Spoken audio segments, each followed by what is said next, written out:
Good afternoon, everyone. I'm Bartholomew Bland. I'm the executive director of the Lehman College Art Gallery, and we are so pleased that you could join us today for the second in what are going to be three of our Black History Month lecture series.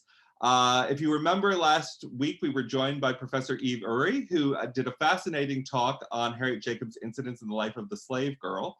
And this week, we're very pleased to be joined by Augustus Durham, who's an assistant professor in the Department of English at Lehman College, who will be presenting on the 9 lives of Frederick Douglass. And his talk is geared to the wake of the 200th birthday of Frederick Douglass, who has sustained his cultural relevance in manners that exceed his life as a writer and an abolitionist. In the talk today, Augustus Durham will examine Douglass as a living multiplicity and how our imaginations continue to grasp at all that he was, is, and presumably will be. And a little bit of background for those of you who are not Professor Durham's students, we'd like to tell you of his esteemed biography. Augustus Durham is an assistant professor of English at Lehman College here at CUNY. And his research focuses on Black study from the 19th to the 21st centuries. His current book project examines how melancholy catalyzes performance of genius, a fascinating topic. Prior to Lehman, Professor Durham was the president's postdoctoral fellow in English at the University of Maryland at College Park. Welcome today, Professor Durham. And you're muted. You should unmute yourself. The one thing you always wish you don't do, and then you see other people. So let me say thank you for this invitation. I want to say especially thank you to you, Bartholomew, and as well thank you to Deborah for extending me the invitation to participate in this month's Black History Month celebration. And again, thank you for all of you who are here to share this moment with us. Thank you. We're going to start. I'm going to turn off my camera, Professor Durham. And for those of you listening, we're going to hold the questions to the end. Professor Durham will take questions through the chat, and you can come on at that time. But we will hold the questions until Professor Durham has finished his presentation. Thank you. So I'm going to go ahead and I'm going to share my screen.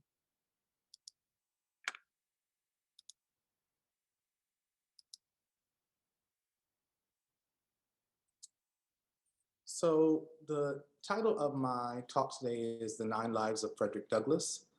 And in a way, this is a kind of what I would call a rendition of a chapter in my forthcoming book. And in the book, as has already been stated, in the book, I'm thinking about how people who are melancholic perform acts of genius.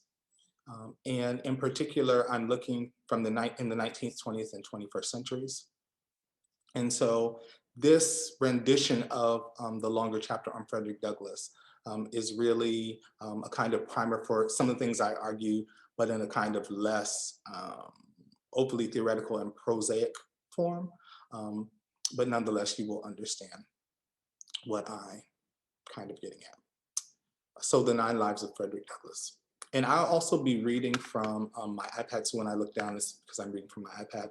But what I also will do is I will, I think I'll turn my camera off. So the 9 Lives of Frederick Douglass. So something that many people may or may not know about Frederick Douglass is that he is the most photographed man of the 19th century. As you can see on this slide, you see the kind of multiplicity of ways that Douglass has been captured both then and more recently now. On the left, you see the evolution of Douglass in terms of self-portraiture. On the right, you see 2 stamps of Frederick Douglass, and then on the bottom right, you see a statue of Frederick Douglass that is currently located on the campus of the University of Maryland, College Park. Such a calculation by Douglass marks him as a figure who is deeply invested in his formation as a subject. Said differently, his preoccupation with self-portraiture elicits his concern with the personal pronoun, the I. Here is a brief kind of biography of Douglas. He was originally born Frederick Augustus Washington Bailey in 1818, or presumably 1818.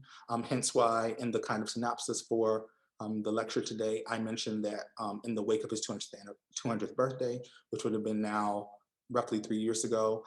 And generally people, or at least kind of culturally, people celebrate his birthday on February 14th, or like the weekend around Valentine's Day. So you probably have seen, if you're on any kind of social media, specifically Twitter, notions of celebrating his birthday this past weekend. Born in Tuckahoe, Talbot County, Maryland. His mother, Harriet Bailey, his father, unknown.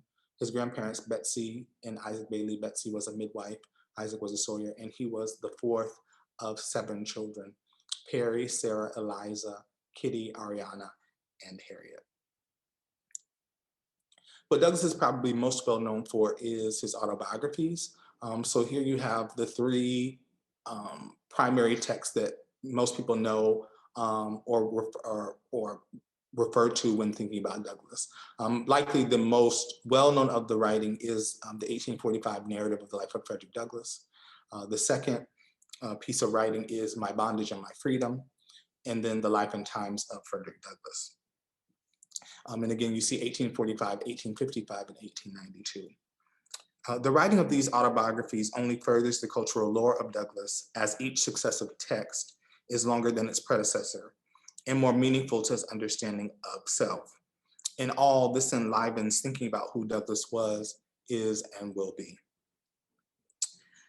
In order to track the 9 lives of Frederick Douglass, perhaps the only appropriate beginning is an incident from the recent past that may make one shudder.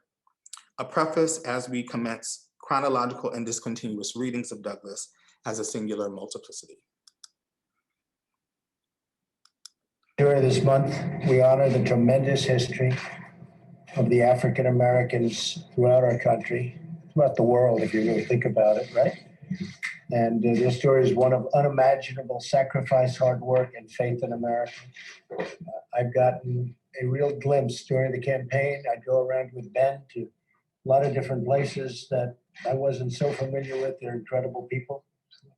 And I want to thank Ben Carson, who's going to be heading up HUD. It's a big job, and it's a job that's not only housing, it's mind and spirit, right? And you understand, nobody's going to be better than Ben. Last month, we celebrated the life of Reverend Martin Luther King Jr., who's an incredible example. During this month, we honor the tremendous history of the African American, and it's a job that's not only housing, it's mind and spirit, right? And you understand, nobody's going to be better than Ben. Last month, we celebrated the life of Reverend Martin Luther King Jr., whose incredible example is unique in American history. You read all about Dr. Martin Luther King a week ago when somebody said I took the statue out of my office. It turned out that that was fake news. Fake news. The statue is cherished. It's one of the favorite things in the, and we have some good ones. We have Lincoln, and we have Jefferson, and we have Dr. Martin Luther King, and we have, but they said the statue, the bust of Dr. Martin Luther King was taken out of the office, and it was never even touched. So I think it was a disgrace, but that's the way the press is. Very unfortunate. I am very proud now that we have a museum in the National Mall where people can learn about Reverend King, so many other things. Frederick Douglass is an example of somebody who's done an amazing job and is being recognized more and more, I notice. Harriet Tubman, Rosa Parks, and millions more Black Americans who made America what it is today. Big impact. I'm proud to honor this heritage, and we'll be honoring it more and more. The folks at the table, in almost all cases, have been great friends and supporters.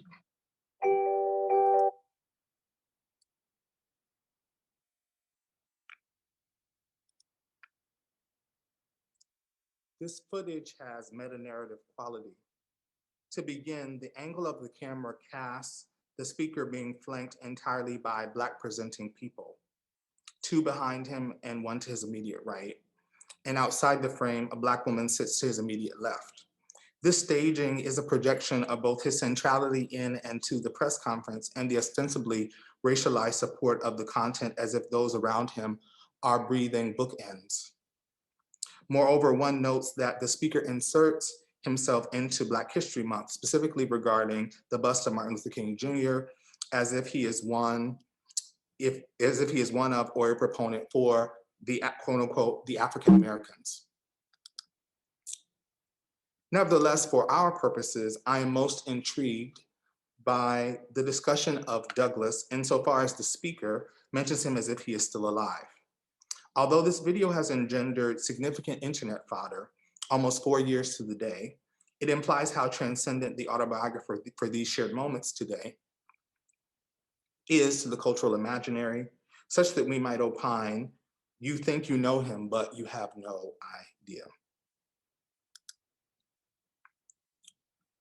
In the beginning of Douglas's My Bondage and My Freedom, the second of his 3 autobiographies, 2 moments compel the reader to engage in seeing and believing, to remark on the origin of the story. The editor's preface reads, if the volume now presented to the public were a mere work of art, the history of its misfortune might be written in 2 very simple words, too late.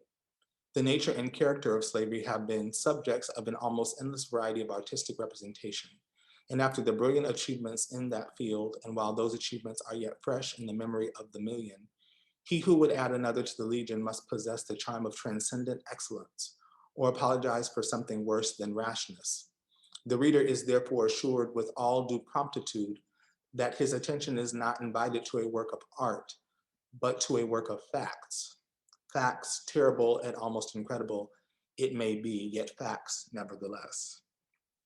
This rumination posed by the editor who remains unknown furthers the mythic nature of the text and tunes our eyes to what we will partake in when reading. By dictating to the reader that My Bondage and My Freedom subsumes art and gives rise to facts, the undisclosed writer deploys a phenomenology, i.e. the lived experience of Blackness elucidates itself as a literal artifact. And here, when I say artifact, imagine the word artifact but written as art-i-fact.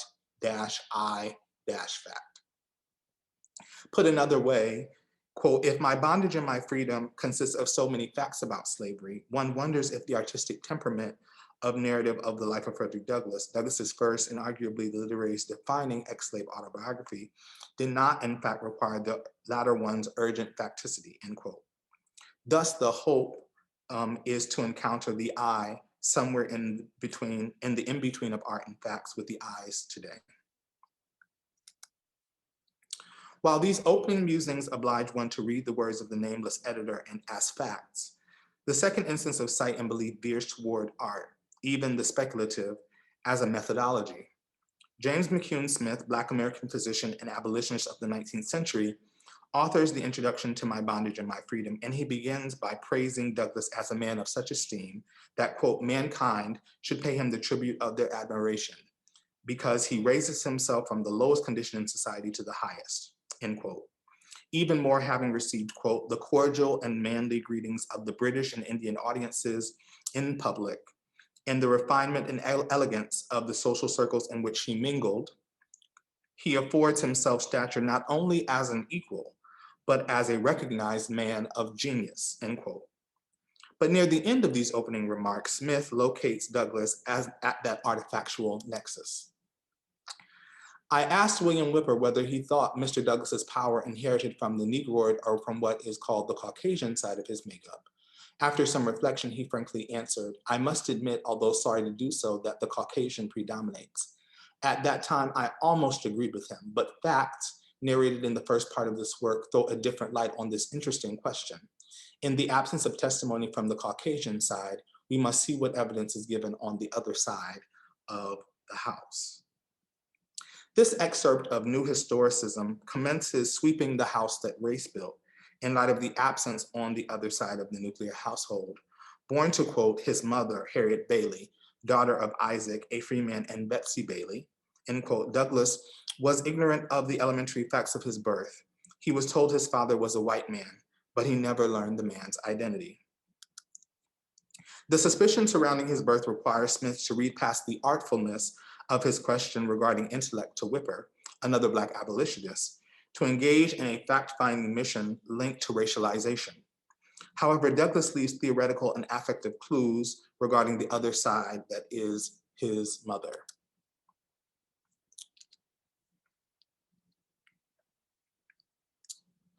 So what interests me about Douglas in the longer chapter, but also just generally about Douglas, are the ways that in modern depictions of people in his orbit, people take very interesting and significant artistic liberty. And that's whether the artistry is a departure from how actors are described in the autobiographies, or the imagining of said actors who ostensibly have no descriptions at all, including by Douglas. For example, Douglas expresses the appearance of his matrilineal figures in rather superficial manners. Quote, "My grandmother was marvelously straight in figure, elastic and muscular." And quote, "My knowledge of my mother is very scanty but very distinct. Her personal appearance and bearing are ineffaceably stamped upon my memory. She was tall and finely proportioned, of deep black, glossy complexion, had regular features, and among the other slaves was remarkably sedate in her manners," end quote. Yet in the graphic novel, The Life of Frederick Douglass, a graphic narrative of a slave's journey from bondage to freedom, and here you see two depictions of people in the graphic novel. David Walker and Damon Smith picture both women seemingly against the aforementioned conjectures. Meanwhile, figures like Douglas's first wife, Anna Murray, and Abraham Lincoln keep their visual veracity as transmitted through photographic evidence of them. And let me also say that here you also see a picture of Aaron Anthony, who oftentimes in the autobiographies is referred to Captain Anthony. And I want to just make an aside here about him. He plays a rather intriguing role in Douglas's narrative, in part because of the rumor of him being Douglas's father, and because of a perhaps well-known scene in the first autobiography, which involves, or excuse me, the most well-known scene in the first autobiography, which involves the screaming about Hester. So in the first autobiography early on, Douglas tells the story of his aunt who ends up being whipped by the captain, hung up to ceiling joists and whipped by the captain. And he talks about the heart-rending shrieks that she gives. Her case is interesting in light of the photo of Captain Anthony because, yes, the screen is supposed to be blank. So it's okay, it's a part of the PowerPoint. Her case is intriguing because the topography of her screaming appears to be her surreptitious getting along with a paramour, Lloyd's Ned, also known as Ned Roberts. Douglas hints at a peculiar ambiguity around why his first master and whispered out father, Captain Anthony, quote, had ordered Hester not to go out evenings and warned her that she must never let him catch her in company with the young man being Ned. This ambiguity posits a seemingly quote unquote unrequited love by the captain for Douglas's own aunt, who Douglas refers to as a woman of noble form and of graceful proportions, having very few equals and fewer superiors in personal appearance among the colored or white women of our neighborhood, end quote. So some of what I'm getting at is that while the term aunt is certainly one of kinship in Black social life, I want to uphold the idea of Douglas and Hester having blood relation. If the rumors are correct regarding the captain's paternity, Hester is the sister of Harriet Bailey, Douglas's mother, meaning the captain whips his common law, quote unquote, sister-in-law, who may be his quote unquote love interest in front of his quote unquote son. While the underpinnings of this brutality compel another webinar at another time, and for what it is worth, when I say another webinar at another time, I think it is interesting to think about how in slavery, this story around Captain Anthony, the kind of whispered about paternity of him to Douglas, meaning that he would have raped Douglas's mother, this weird preoccupation he has with Hester, getting along with another young man, how that kind of weird triangulation is actually an odd form of mimicry of even the life of Thomas Jefferson and Sally Hemings. And so even more so, it is interesting to think about the opening video that I show of the speaker talking about Frederick Douglass doing a good job. And in invoking Douglass, the speaker also invokes Abraham Lincoln and Thomas Jefferson. While the underpinnings of this brutality compel another webinar at another time, I want to sit with the role women play in the life of Douglass. Though some work has been produced around what Hester provides her nephew in terms of literary acumen, and so I'm thinking about people like Bruce Burgett, Vincent Woodard, Aliyah Abdul-Rahman. I want to hone in here on his mother, Harriet, and his grandmother, Betsy. There is in Pritchard's Natural History of Man the head of a figure on page 157, the features of which so resemble those of my mother. I learned after my mother's death that she could read and that she was the only one of all the slaves and colored people in Tuckahoe who enjoyed that advantage. How she acquired this knowledge, I know not, for Tuckahoe is the last place in the world where she would be apt to find facilities for learning. This extraordinary woman was unlettered, but evidently possessed a mind capable of making finely logical connections. Douglass proudly claimed that his mother was literate. If this was so, Harriet Bailey's intellectual achievement, like Frederick's, probably owed much to the encouragement of Betsy, who could so intelligently read a river or the furrow of a field. Douglass's matrilineage seems to put him on course to divulge something about nature and nurture. All the more the idea of matrifocal reading and reading propels literacy in the son. We continue reading images to understand who Douglass was. So here I have portraiture of Douglass, and beside it I have the portraiture that we find in Pritchard's Natural History of Man of the Egyptian head that Douglass says reminds him of his mother. In some ways, kind of trying to think about what it is that Douglass might see in the picture that not only reminds him of his mother, but also reminds him of himself. Moreover, the head alluded to is copied from the statue of Ramses the Great, an Egyptian king of the 19th dynasty. The nearness of his resemblance to Mr. Douglass's mother rests upon the evidence of his memory, and judging from his almost marvelous feats of recollection of forms and outlines recorded in this book, this testimony may be admitted. These facts show that for his energy, perseverance, eloquence, invective, sagacity, and wide sympathy, he is indebted to his Negro blood. The very marvel of his style would seem to be a development of that other marvel, how his mother learned to read. The versatility of talent which he yields would seem to be the result of the grafting of Anglo-Saxon on good original Negro stock. The Egyptians, like the Americans, were a mixed race, with some Negro blood circling around the throne, as well as in the mud hovels. This passage in its own right is virtuosic. Responding to whether Douglass's, quote, power inherited from his Negroid or from what is called the Caucasian side of his makeup, Smith rebukes his own logic and that of Whipper, citing the Black maternal as a site of intellectual fortitude and its laudatory excesses. Likewise, he situates Egypt as a site where the once and future king, drawn from the water, exposed as a child of the help, and put upon to make bricks without straw, later entreats his formerly predestined office, let my people go. Hence, as the Exodus-inspired title might suggest, Douglass crafts his identity as Black Moses.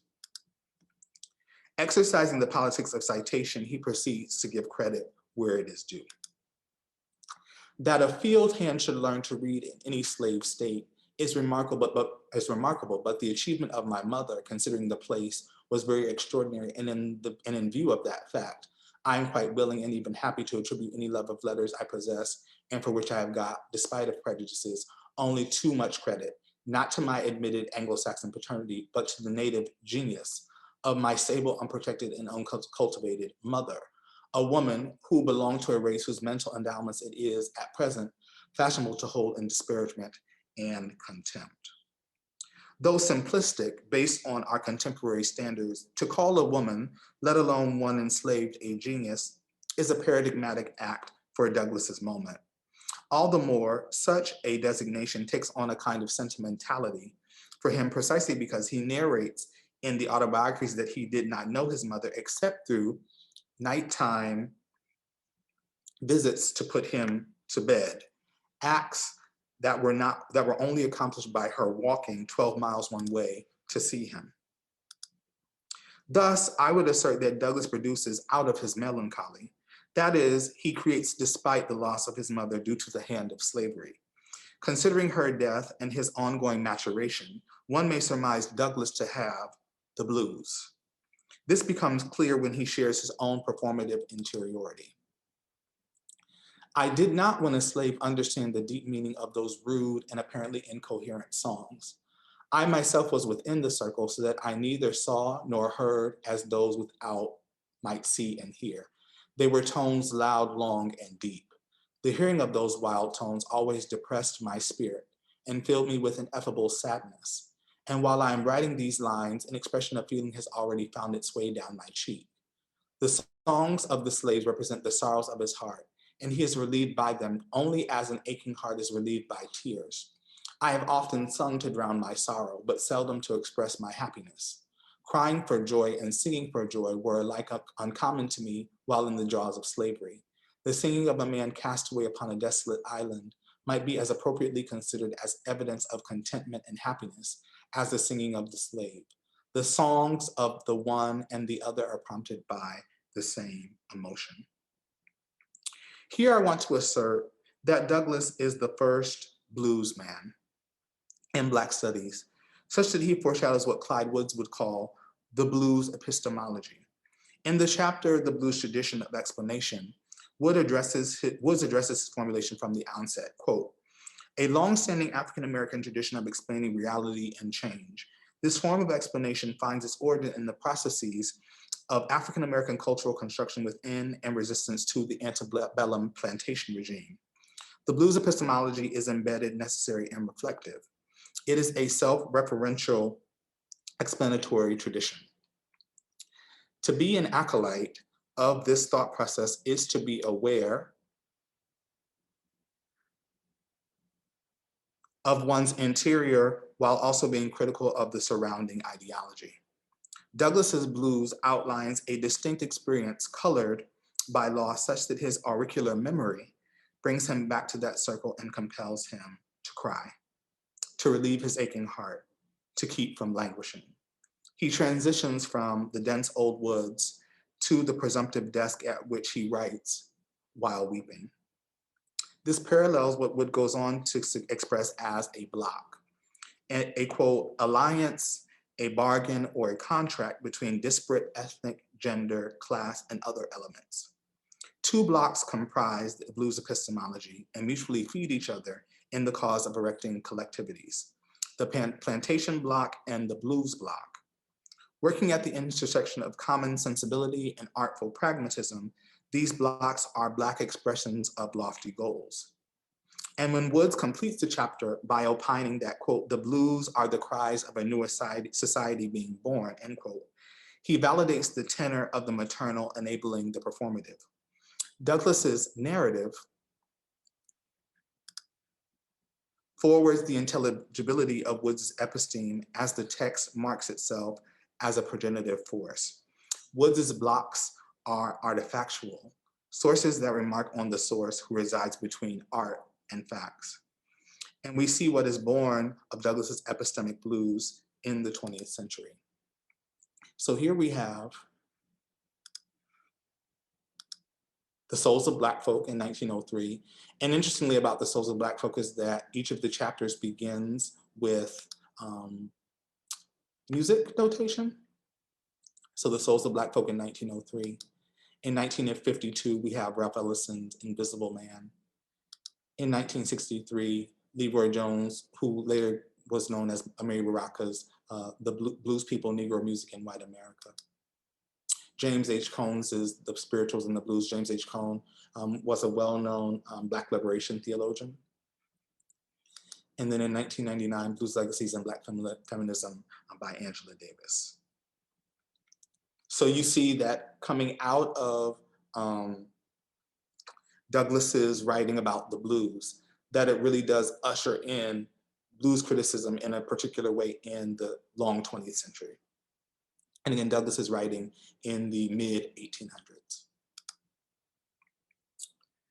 Still fully invested in his subjectivity, we have seen thus far how a man was made a slave, blues-inflected melancholy. So far, I have suggested that he has lived the life of a myth, an artifact, a Pan-African, a child of genius, which also might mean that he is a mama's boy and a blues man. But what else might he be as he transitions from a slave being made a man? His fight with Mr. Covey is the most germane example of how all the lives Douglas has led heretofore foster precisely the lives he subsequently will have. So in the narrative of Frederick Douglass, and also obviously in the other autobiographies, he charts this transition from a man being made a slave to a slave being made a man. And he anchors it primarily in his fight with Mr. Covey. And so when he speaks of the fight, he says, Covey sneaked into the stable in his peculiar snake-like way, and seizing me suddenly, he brought me to the stable floor. As soon as I found what he was up to, I gave a sudden spring. My 2 days' rest had been of much service to me. He was defeated in his plan of tying me. The fighting madness had come upon me, and I found my strong fingers firmly attached to the throat of my cowardly tormentor. As heedless of consequences at the moment, as though we stood as equals before the law. The very color of the man was forgotten. I felt as supple as a cat, and was ready for the snakish creature at every turn. Covey and I had now been skirmishing before daybreak till now that the sun was almost shooting his beams over the eastern woods, and we were still at it. And so also included here is another depiction of Covey from the graphic novel. Similar to the demographic data Douglas offers alongside the graphic novel images of matrilineage and rumored patrilineage, how Covey is described offers more intrigue. Quote, he had the cunning of the serpent and the craftiness of the fox. Among Blacks, he was known as the snake. A few inches shorter than Frederick, he was thin and wiry with small green-gray eyes that were set deep into his forehead. Instead of hissing, he spoke from the side of his mouth in a low growl like a dog, when an attempt is made to take a bone from him. This characterization in light of the graphic novel depiction synchronizes with this. And here you see a comic strip of Frederick Douglass and his fight with Mr. Covey. And what interests me particularly about the comic strip is that the comic strip is used as a part of a website that wants to chronicle the art of manliness. So here you have the comic strip, and it borrows parts from the first autobiography and the second autobiography. In this comic strip and in the previous graphic novel image, neither rendering of Covey necessarily complements how Douglas characterizes him. Thus, inasmuch as matrilineal literacy catalyzes Douglas's imagination, he seemingly catalyzes that very imagination in others, regardless of the efficacy of the reproduction. This is the quintessence of art and facts. And for what it is worth, thinking again about like how Douglas characterizes Covey, there's a moment when Douglas learns to read where he says, I have often wished myself a beast. I prefer the condition of the meanest reptile to my own, end quote. So when he chooses later to be a cat, he signifies by reading the talent to shape-shift through the rules of animality. Is this not genius? Likewise, the feline illusion is all the more interesting when realizing its Egyptological linkage, because Egyptians deified the cat because of its peculiar aloofness. Moreover, there's an addendum to the feline mythos that analogizes cat-human relations. Quote, when a man smells of myrrh, his wife is a cat before him. When a man is suffering, his wife is a lioness before him, end quote. Perhaps the wife as feline shapeshifter translates to the mother for Douglas in that she occupies similar states of shapeshifting for her son, as he requires a lioness when he succumbs to melancholy and a cat when he reeks of genius. In wake of the fight with Mr. Covey, Douglas declares, quote, it was a resurrection from the dark and pestiferous tomb of slavery to the heaven of comparative freedom. I had reached the point at which I was not afraid to die. This spirit made me a free man, in fact, while I remained a slave in form. When a slave cannot be flogged, he is more than half free, and he is really a power on earth, end quote. If now, in advance of being like Moses, Douglas understands himself to be Christ-like, then perhaps this aesthetic moment registers him as the Holy Ghost. Haven't you forgotten something? So you were, hey, aren't you Frederick Douglass? Yeah, we studied about you in school yesterday, about how you were a slave and how you took your own freedom, and then began to fight for freedom and dignity for all our people. Say, but what did I forget? Are you going to go out into the world with your hair looking like that? Well, Mr. Douglas, you know, times have changed. We wear the natural now. You call that a natural? That's a mess. I've been watching the progress of our people, and I'm quite familiar with the natural. And I'm also aware that it is worn as an outward expression of pride and dignity. So haven't you forgotten? Right. My Afro Sheen comb easy and hairspray for Sheen. You know, I can dig this getting my fro together. My sentiments, almost exactly. Well, how's this, Mr. Douglas? Mr. Douglas?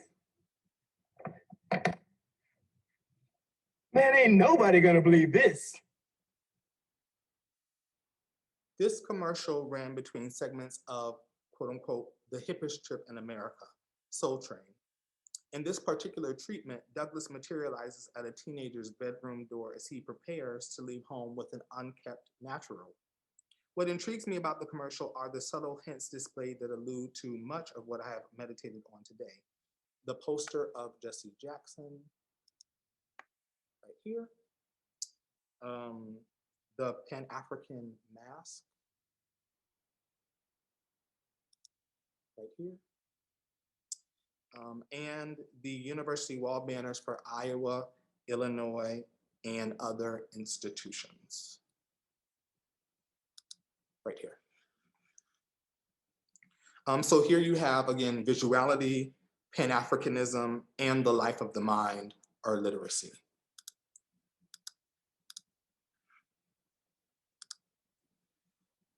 Espousing pride in oneself, Douglas emerges as a specter who has been watching, quote unquote, the progress of our people, presumably from elsewhere.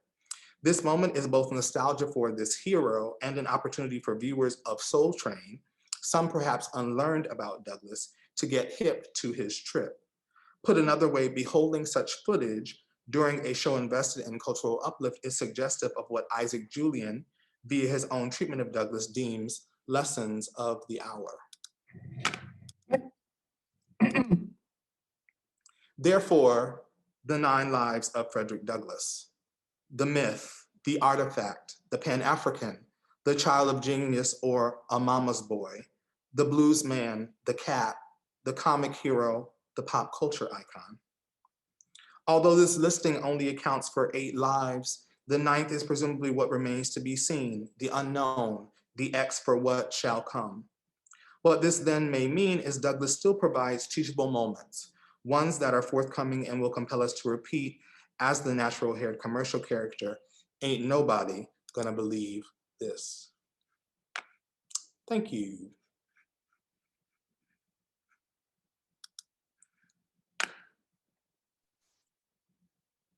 Thank you so much, Professor Durham. That was a wonderful presentation. And I think if you have specific questions for Professor Durham and you'd like to turn on your cameras, I think now would be a great time.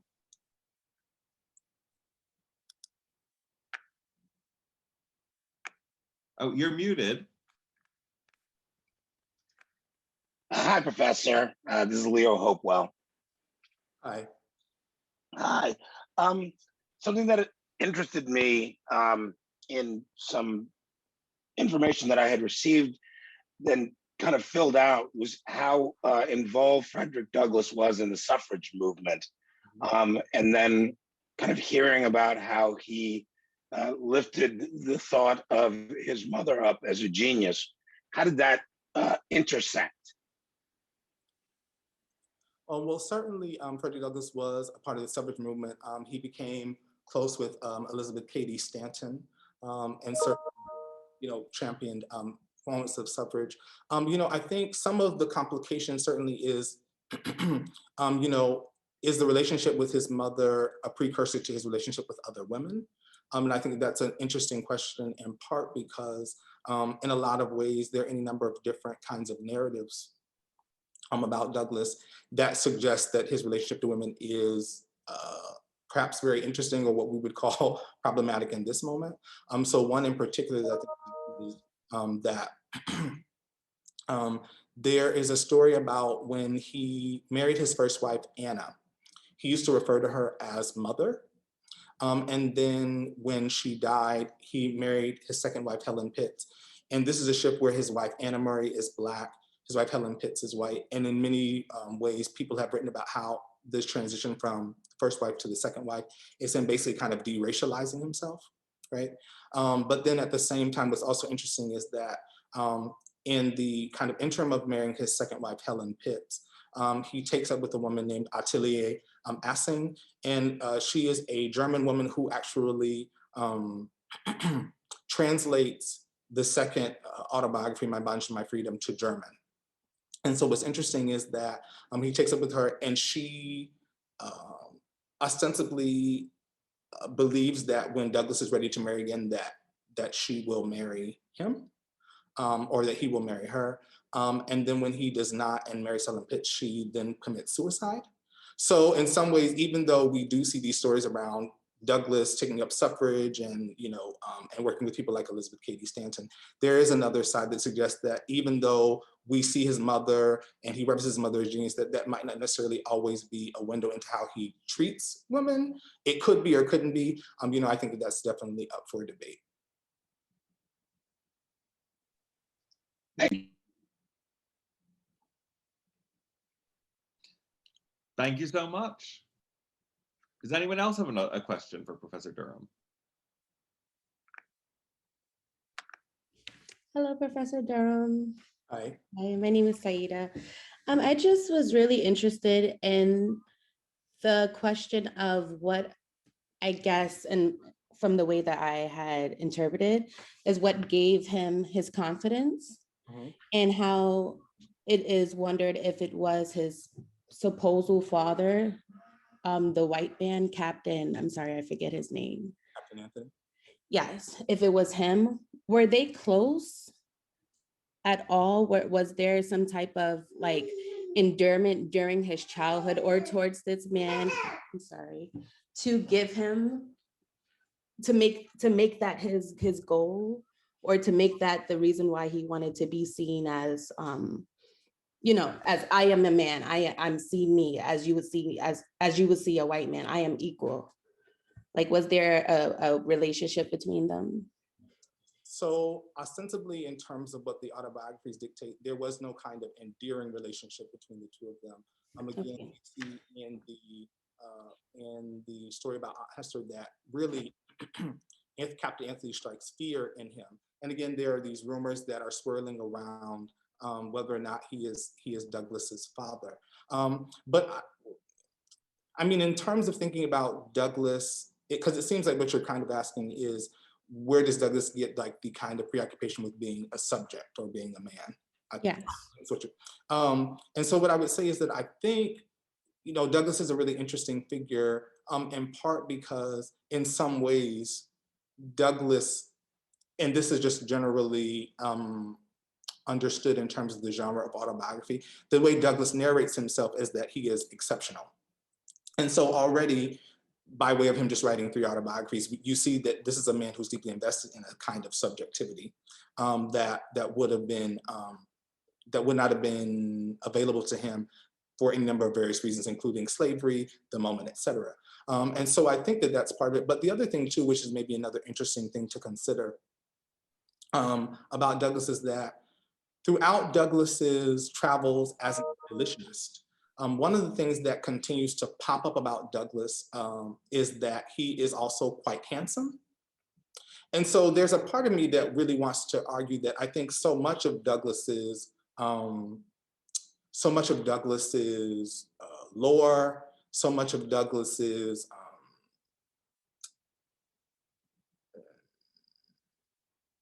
I guess you could say so much of Douglas being accepted or quote unquote acceptable has so much to do with like not only his like oratory, but also what appears to be a kind of interesting beauty complex. And so again, when we see in that early slide, the fact that, Douglas is so invested in the photograph and in photography and these notions of self-portraiture, that it seems like, he's kind of trying to stake a claim for the self by way of this, burgeoning technology that also means to say something about how he actually understands himself.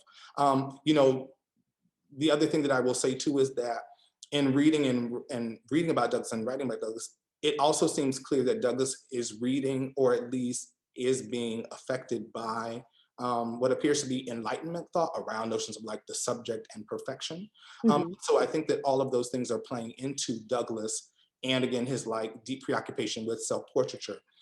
This again, and even in the narratives, we see him, alluding to him being like biblical figures, whether it's Moses or Jesus. So I think that there is something going on around like not only how he is viewed, but how he views himself, that I think actually kind of enlivens the conversation that we might have about why he wants to be a subject.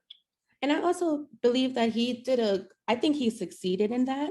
Like just the image of Douglas, I feel like is a staple. Like some children might not even know his name, but they know his face, and they know the way that he always styled his hair, and how his portraits were always around. Like they said, he's probably the most person who had like the most pictures during his time. So I think he succeeded in that and making sure that he became like this staple in history and Black history. And certainly that then alludes to what I said earlier, where like we see that really he transcends time. I see two hands up, Eric, Hagens, and Crystal. Yes, hello. Sorry, I don't have my camera on, Professor. How are you? Good, how are you doing? All right. My question, just like Barack Obama and a lot of our political leaders that are mixed race, like Frederick Douglass, do you feel like they are more accepted within the European American community because of their mixed race? Do you feel like if, like, for instance, if Frederick Douglass was, his mom and dad were of African descent, do you feel like that he would have been as well received amongst everyone else? That's an interesting question. So what I will say is that, I think that we see kind of both sides of the coin in terms of what one's parentage affords in terms of a certain kind of cultural valence. So if you take someone like Douglas or someone like Booker T. Washington, you see that there is something going on around mixed race persons taking up a certain kind of popular imaginary. But then, again, we do also see that there are people who have Black parents who also, become, very much integral to these conversations. So again, someone like the men who are writing in the second narrative, Mckeon, Smith, people of that nature.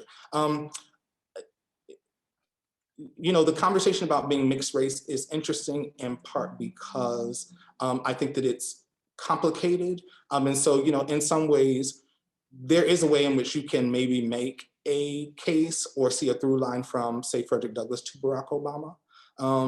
In part because I want to say, and some of this is what I'm trying to unpack in my work, is that, they say, Nathan Urban Huggins says that Douglass is something to the effect of like that he is almost kind of like the embodiment of democracy.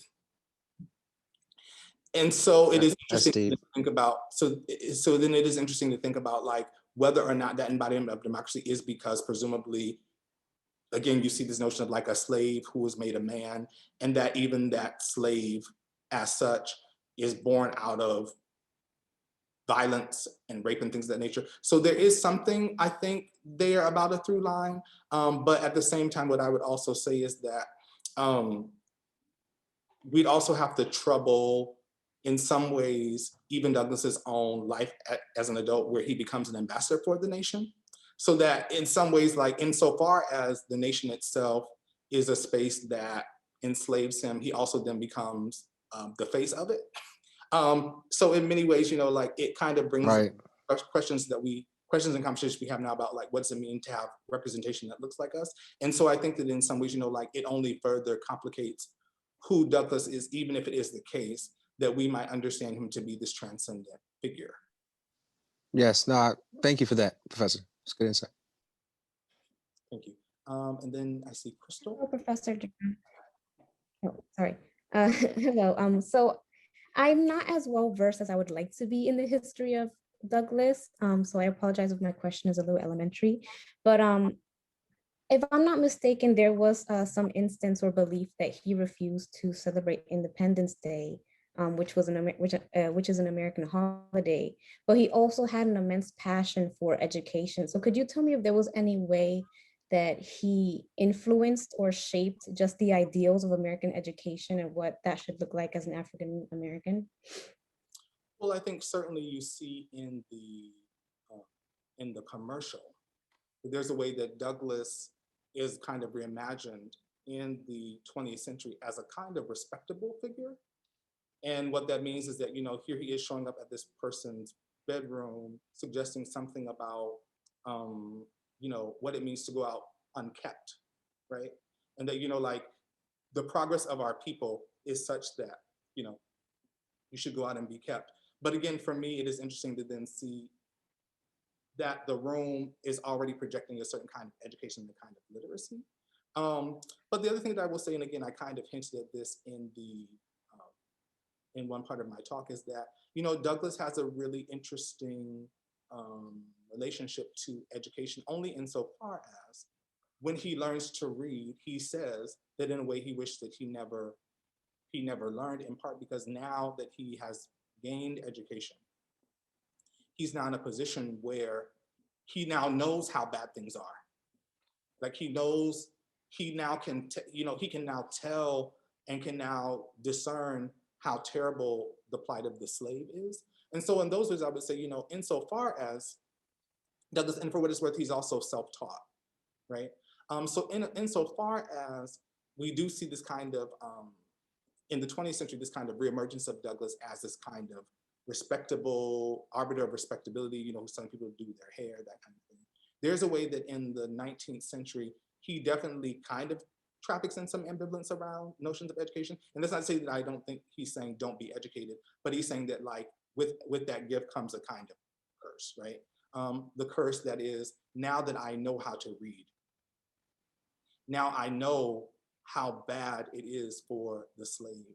I know how bad it is for my people, right? And so when he says, you know, again, signifying to my mind, when he says, you know, like, I would prefer to be the meanest reptile, in some ways, that animalization is already a precursor to what he will say about Mr. Covey when he says that Covey is a snake, right?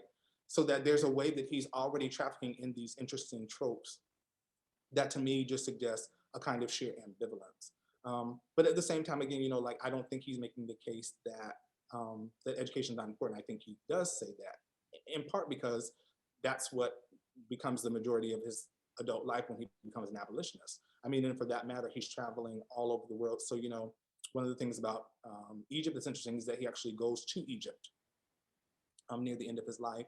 And then there are all these other interesting stories about, like, you know, at one point, he kind of takes under his wing Paul Laurence Dunbar, the poet. So it suggests that, like, you know, again, early on, there's this kind of ambivalence. Certainly the rest of his life is spent educating people in a particular way, especially as an abolitionist.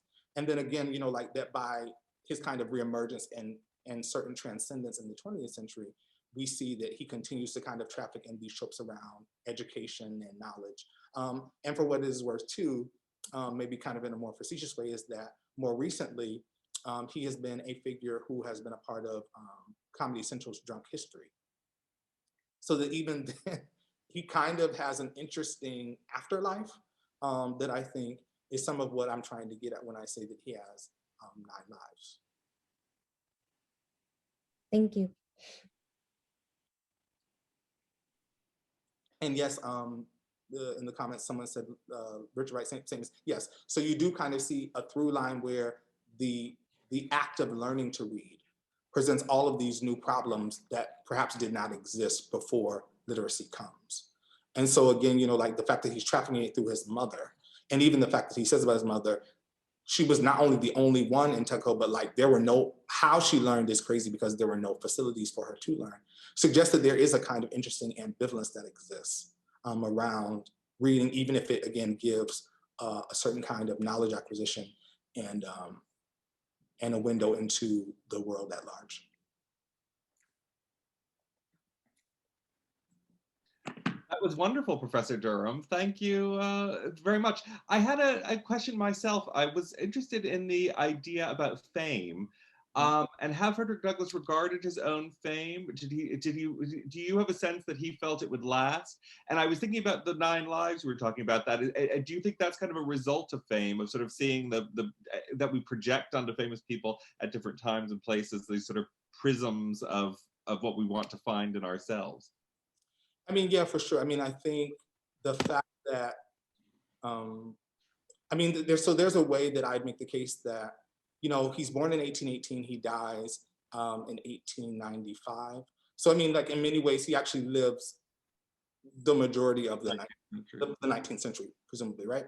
And so I think that that's probably, to your point, you know, in terms of fame, that probably is also one of the reasons why he is a canonical figure, is because there's a way in which we have an investment in reading ourselves into his narrative in a particular way, especially around the notions of it being a triumphalist kind of like thing. And again, you know, he's already trafficking in these tropes around Jesus and Moses, and he's a cat. And, you know, there are even other moments where he suggests that he is a machine, which is something that I take up in the longer project. You know, and not only just that, you know, he writes a novella called The Heroic Slave. He travels all over the world. I mean, so there's a way in which he becomes, you know, on par with his contemporaries, like say Benjamin Franklin, a Renaissance man in a particular way, right? And so I think that one of the reasons why we are so invested in him is because we want to see ourselves in Frederick Douglass. And so, you know, whether or not that gets taken up in, you know, say someone like Ralph Ellison and this kind of specter of Douglass that exists in Invisible Man, or again, you know, in say like Afro Sheen commercials, right? Or, you know, the kind of Right, gamut. Yeah. like, or the way that Frederick Douglass still is emergent, even from the mouth of the President of the United States, as if to suggest that he's still alive. That there's something about Douglass that endears him, and that's one of the reasons why I said earlier, you know, I think that in some ways the portraiture really is a kind of interesting cipher for that, because he really does live in the mind in a particular way, so that again, like whether canonically or visually, Douglass is such a kind of,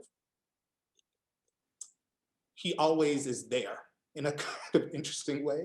And so, you know, I think that, you know, there is a way that I would say that I think he always, perhaps maybe, well, I don't say always, but perhaps envisioned his fame. I think because, you know, like he travels so much, and he also takes up so many different causes. And so again, you know, even the fact that, as I said, you know, before he dies, he takes up with Paul Laurence Dunbar, right? As a kind of mentee, so that there is a way that I think that he could kind of foresee. Do you think that there's, I mean, I was thinking about Hal Holbrook died recently, who was very famous for his one-man show of portraying Mark Twain. Yes. And I was thinking, is there a definitive theatrical portrayal of Douglass? I mean, has that still yet to come, where his sort of identity would merge with a sort of a popular figure that way? Well, as I said, you know, there's a moment in the piece there where I mentioned Isaac Julian. He has a movie called Lessons of the Hour, which I think is a kind of interesting theatrical portrayal of Douglass. But, you know, it's interesting because even now as I'm talking, and even in preparation for this, you know, there's a part of me that wants to say it is not far-fetched to maybe make the leap that, like, so for instance, a couple of years ago, there was a movie about Abraham Lincoln as if he was a vampire hunter, right? Yeah, these crossover genre. Right, these crossover genre things that are happening, right? So there's a way that I would not be surprised if Douglass kind of, especially considering that, again, he has really transcended, you know, that you know, in 2018, we are celebrating, you know, people celebrate his birthday the whole year, right? So that there's a way that I want to make the case that, you know, we're probably not that far-fetched from Douglass kind of becoming this interesting, in all the ways he's already a pop cultural figure, becoming this kind of interesting hybrid of some sort, right? That would mean something more than just him being an abolitionist and him being, you know, a slave-made man, or him being beautiful, right? That I think that we're already, you know, kind of getting there. And for what it is worth, in my own work, I kind of do want to push the limits of what Douglass might be, precisely because, you know, I think when he suggests that slaves are machines. I think that's a very interesting concept to think about. And the fact that it also runs alongside, even Harriet Jacobs, who refers to slaves as being God-breathing machines. So that there's something going on around Douglass that means that there's still so much more lives that he has to live.